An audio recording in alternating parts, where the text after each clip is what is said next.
Hey everyone, welcome back to the channel. Today, we're diving into a straightforward guide on how to transfer Ethereum from Bitmart to Coinbase in 2025.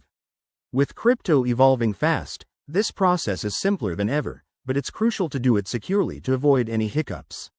Whether you're a beginner or just refreshing your skills, I'll walk you through each step clearly and quickly.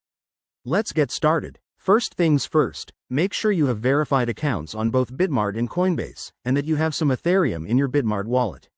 Security is key, so enable two-factor authentication if you haven't already. Step 1. Log into your Bitmart account. Head over to the Wallets section and select Ethereum from your asset list. This is where you'll initiate the transfer. Step 2. Click on the Withdraw button for Ethereum. Enter the amount you want to transfer, but double-check your balance to ensure you cover any network fees. Step 3. Now, switch to your Coinbase account. Go to your Ethereum wallet, copy the wallet address, and make sure it's for the Ethereum network. Don't mix this up with other chains.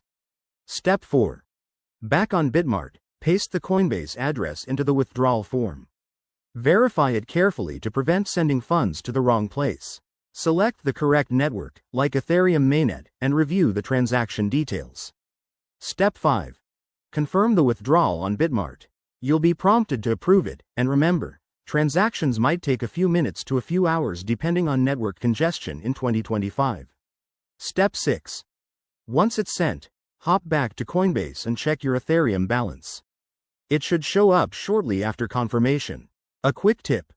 Always be aware of gas fees, which could fluctuate in 2025, and never rush the process.